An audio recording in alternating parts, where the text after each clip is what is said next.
Gauss के प्रमेय के आगे का क्लास देखते बेटा, है ना। हमने गॉस का प्रमेय प्रूव कर दिया था। अब उसके विभिन्न स्थितियों पर डिस्कस करते हैं।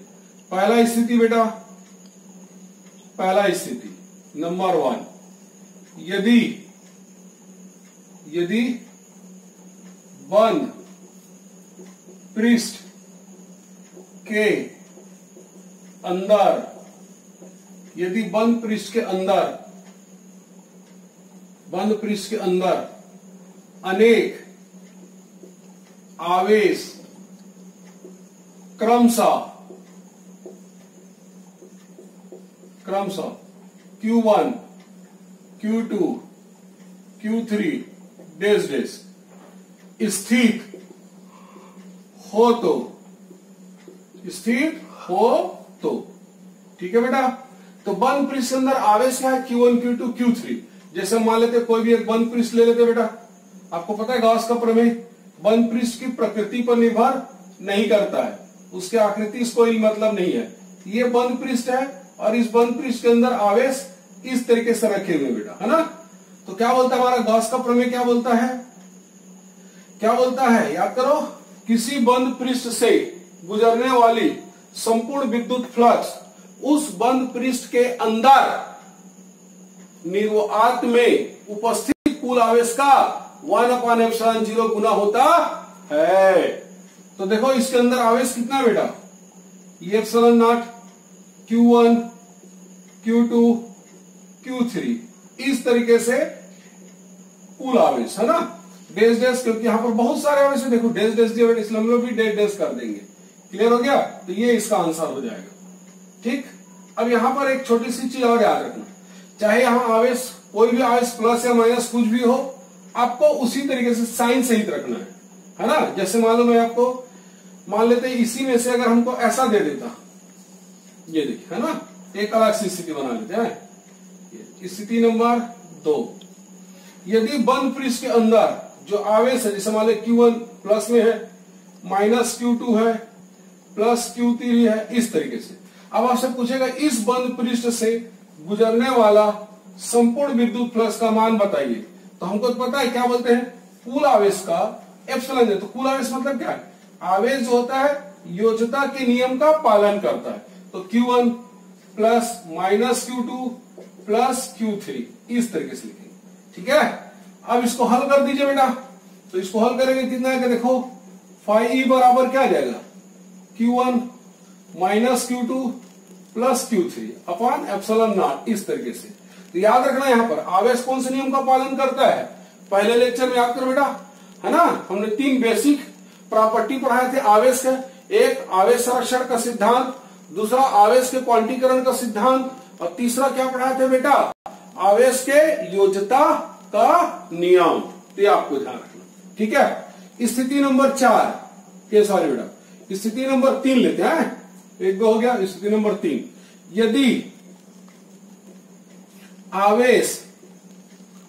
यदि आवेश बंद पृष्ठ के बाहर हो तो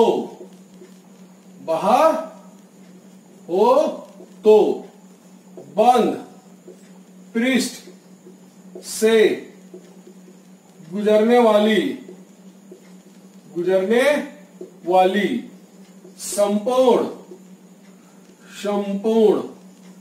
विद्युत फ्लक्स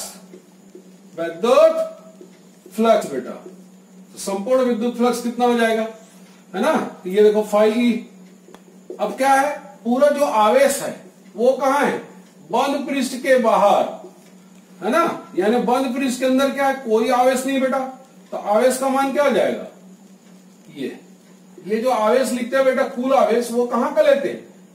बंद पृष्ठ के अंदर का आवेश है। तो कुल आवेश का मान कितना हो जाएगा? 0। ये आपको ध्यान है ना। इसलिए आंसर भी क्या आएगा? फ्लक्स का मान क्या आएगा? 0 आएगा बेटा। ठीक है। अब स्थिति नंबर 4 ध्यान से देखना बेटा अच्छे से है। यदि कुछ आवेश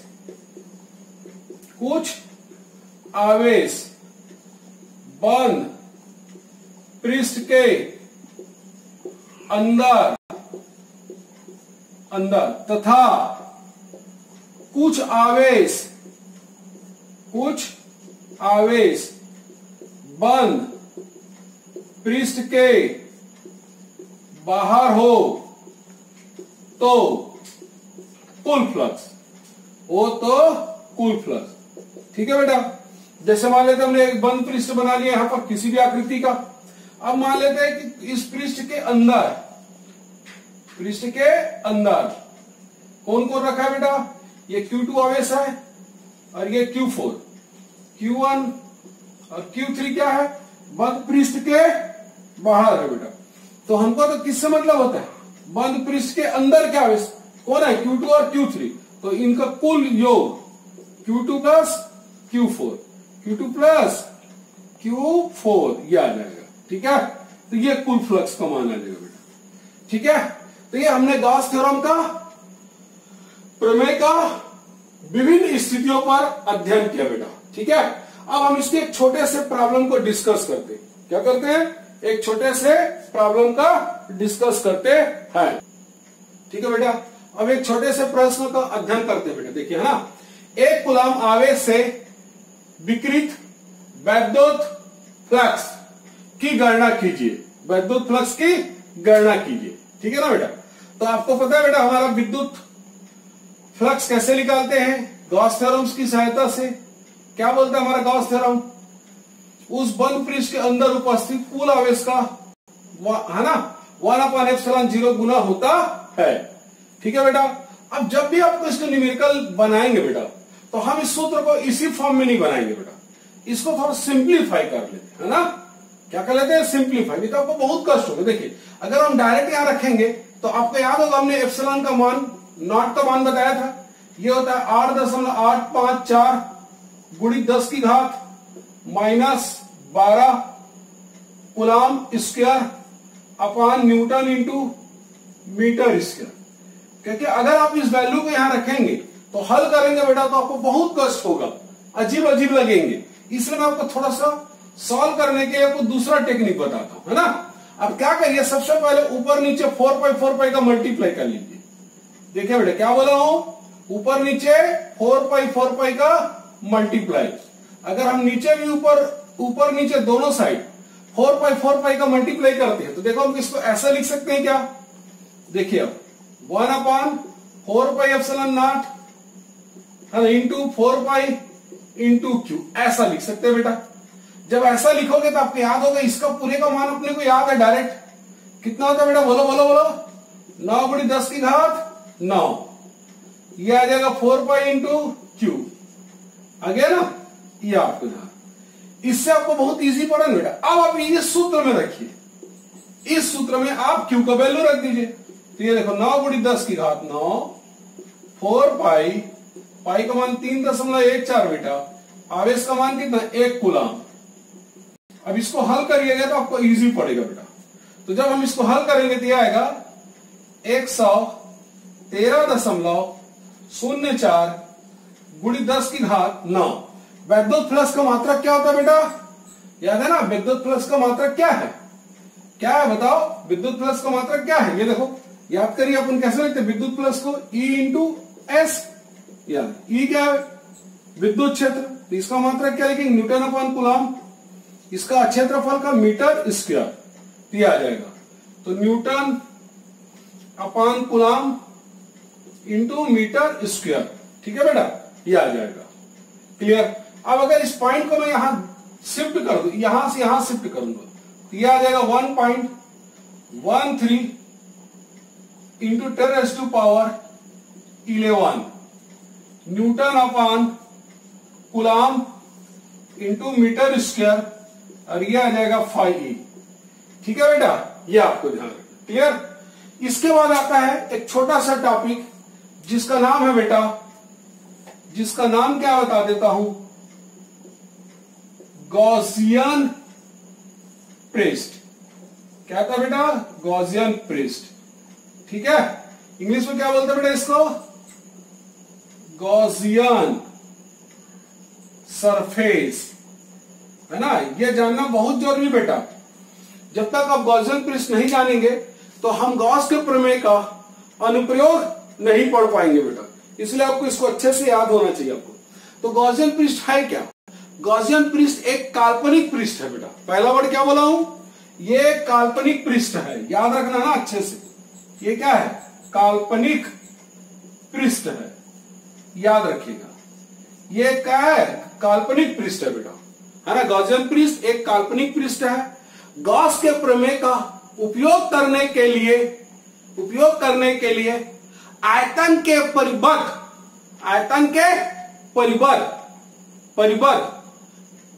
के परिबद्ध खींचा जाता है। जो आकृति खींचते हैं उसका आकार कुछ भी हो सकता है। क्या हो सकता है बेटा? कुछ भी हो सकता है। फिर से सुनो, गॉसियन पृष्ठ एक काल्पनिक पृष्ठ है बेटा, पहला वर्ड, है ना। गॉस के प्रमेय का उपयोग करने के लिए, है ना, आयतन के परिबद्ध खींचा गया आकृति कुछ भी हो सकता है। हम उसे क्या बोलते हैं? गॉसियन पृष्ठ कहते हैं। यानी हम सिंपल कह सकते हैं, हमको जो आकृति बनाएंगे वो एक आयतन के परिबद्ध होगा। क्या होगा? आयतन के परिबद्ध, और इसका आकार कुछ भी हो सकता है। क्या हो सकता है? कुछ भी हो सकता है। उसको लोग बोलते हैं गॉसियन पृष्ठ। अब हम पढ़ेंगे क्या? गॉस के प्रमेय का अनुप्रयोग। ठीक है बेटा, गुड। अब हम क्या पढ़ने जा रहे हैं? गॉस प्रमेय के अनुप्रयोग। तो गॉस के प्रमेय के अनुप्रयोग में सबसे पहला पढ़ेंगे बेटा कूलाम के नियम, है ना। कूलाम के नियम की स्थापना, कूलाम के नियम की स्थापना। ठीक है बेटा, ये आपको ध्यान। तो सबसे पहले हम थोड़ा कूलाम का नियम के बारे में सोच लेते हैं। तो कूलाम के नियम क्या है? उसके लिए अप्लाई करते हैं बेटा, जब दो बिंदु आवेश होते हैं, मान लेते हैं दोनों बिंदु आवेश है और कितने दूरी पर रखा गया है? r दूरी पर, तब यहां पर बल कितना लगता है? 1/4πε0 Q1 Q2 अपॉन r²। यानी हमको प्रूफ क्या करना है बेटा? 1/4πε0 Q1 Q2 अपॉन r²।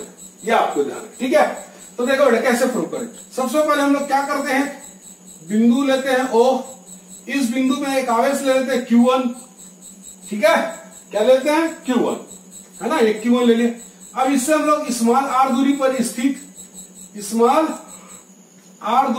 स्थित एक बिंदु P लेते हैं बेटा। ये बिंदु P ले लेते हैं, है ना। ये आपको ध्यान। ठीक है, हमने क्या ले लिया? बिंदु P। ये आपको ध्यान। अब इस बिंदु P पर हम क्या निकालेंगे? सबसे पहले विद्युत क्षेत्र। क्या निकालेंगे? विद्युत क्षेत्र। लेकिन हम विद्युत क्षेत्र डायरेक्ट नहीं निकालेंगे बेटा, हम किसके सहायता से निकालेंगे? गॉस प्रमेय की सहायता से। ठीक है ना। तो गॉस प्रमेय की सहायता से निकालना है तो सबसे पहले हमको क्या बनाना पड़ता है? गॉसियन पृष्ठ। क्या करते हैं? गॉसियन पृष्ठ। ये आपको जान। तो गॉसियन पृष्ठ कैसे बनाते? देखो, O को केंद्र मानेंगे, इस दूरी को त्रिज्या मानेंगे। O को केंद्र मानेंगे, इस दूरी को त्रिज्या मानकर एक गोले का निर्माण करते बेटा। क्या बनाते हैं? गोले का निर्माण करते। देख लीजिए, ये जो गोला बनेगा बेटा, ये जो गोला है वो क्या है? बंद पृष्ठ है। और इस गोले का नाम रख देते हैं अपन लोग S। इस बिंदु Q1 आवेश के कारण विद्युत क्षेत्र की दिशा किधर होगी बेटा? बाहर की ओर होगी। और इस बिंदु P पर जो क्षेत्रफल की दिशा होगी वो भी क्या होगी बेटा? बाहर की ओर होगी, क्योंकि हमेशा पता है क्षेत्रफल सदिश राशि है और उसकी दिशा हमेशा तल के लंबवत बाहर की ओर होती है बेटा। क्या होती है? बाहर की ओर होती है। ठीक है, ये आपको ध्यान रखना। ये जो बंद पृष्ठ गोला है यही हमारा क्या कहलाएगा? गॉसियन पृष्ठ या गॉसी पृष्ठ। गॉसी पृष्ठ, यही हमारा गॉसी पृष्ठ कहलाएगा बेटा, है ना। तो गॉसी पृष्ठ के लिए सबसे पहले हम लोग क्या करना पड़ेगा? गॉस प्रमेय की सहायता से, गॉस के प्रमेय, गॉसी पृष्ठ हो गया बेटा। इसी क्या बोलेंगे? गॉसी पृष्ठ, है ना। तो हम सबसे पहले क्या करेंगे? विद्युत फ्लक्स निकालेंगे। क्या निकालेंगे? विद्युत फ्लक्स। क्या निकालेंगे बेटा? विद्युत फ्लक्स। विद्युत फ्लक्स, ये देखो। तो विद्युत फ्लक्स क्या होता है? याद करिए, integration S E dot ds। याद है? अब इस डॉट प्रोडक्ट को हटाएंगे क्या आ गया बेटा? इस डॉट प्रोडक्ट को हटाते क्या आ जाता है? याद करो, e cos theta into ds। ये जो थीटा है बेटा वो क्या है? विद्युत क्षेत्र और क्षेत्रफल के बीच का कोण। तो इनके बीच का कोण कितना है बेटा? कितना कोण दिख रहा है? बोलो। 0। ये आ जाएगा, है ना, क्योंकि विद्युत क्षेत्र की दिशा और क्षेत्रफल की दिशा एक ही दिशा में, इसलिए cos 0 कितना आ जाएगा? 1। ई बाहर आ जाएगा बेटा, क्या बचेगा? ds s। ठीक है, अब हमको क्या करना है? इसका s के सापेक्ष समाकलन, और ये s क्या है? क्षेत्रफल है। किसका क्षेत्रफल आएगा बेटा? इसका क्षेत्रफल आएगा। और ये s कौन है बेटा? गोला है। तो गोले का क्षेत्रफल कितना होता है? गोले का क्षेत्रफल 4πr²। 4πr²। ये आपको ध्यान है ना, ये गोले का क्षेत्रफल आ जाएगा, ये आपको ध्यान। तो ये हो जाएगा 4πr²। ये हमारा समीकरण नंबर क्या बन जाएगा? 1। क्या बन जाएगा बेटा? 1। ठीक है, अब जैसे हमारा विद्युत फ्लक्स निकल जाता है बेटा, हम क्या लगा देते हैं? गॉस का प्रमेय। गॉस का प्रमेय से, गॉस का प्रमेय क्या बोलता है बेटा? गॉस का प्रमेय बोलता है कि उस बंद पृष्ठ के अंदर उपस्थित कुल आवेश का 1/ε0 गुना होता है। ये देखिए, ये हमने समीकरण नंबर 2 ले लिया बेटा। समीकरण 1 और 2 को क्या कर सकते हैं? बराबर। तो समीकरण 1 व समीकरण 2 से याद रखना, है ना।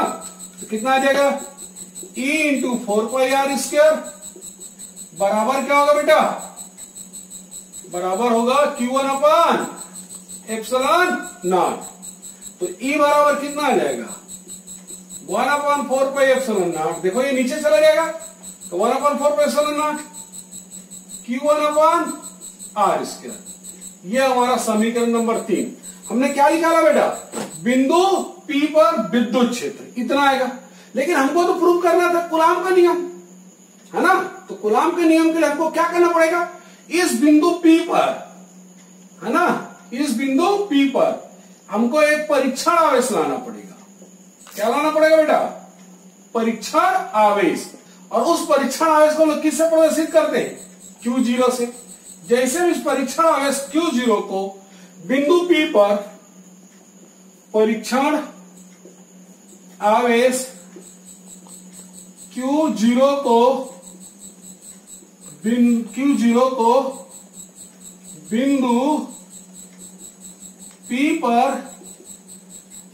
रखते हैं तो वह बल का अनुभव करता है। ये तो बल बराबर कितना लिखते हैं बेटा? Q0 इंटू E, अर्थात विद्युत क्षेत्र गुणित आवेश।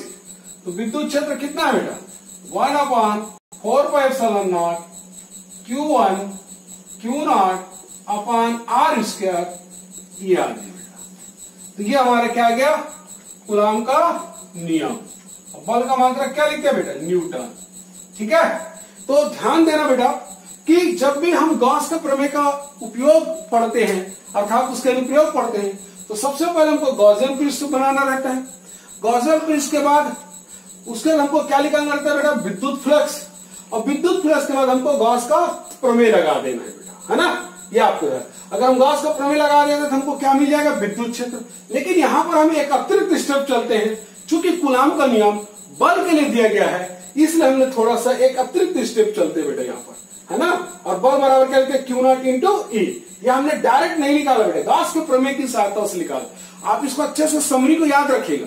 जब भी हम गॉस के प्रमेय का अनुप्रयोग पढ़ते हैं, पहले हमको गॉसियन पृष्ठ बनाना पड़ेगा और सबसे पहले क्या निकालना पड़ेगा? विद्युत फ्लक्स। उसके बाद गॉस का प्रमेय लगाएंगे बेटा, हमेशा क्या लगाएंगे? गॉस का प्रमेय। फिर उसकी आवश्यकता के अनुसार आप हल करेंगे। ठीक है, तो अच्छे से इसको नोट कर लीजिए बेटा। ठीक है, गुड, थैंक यू।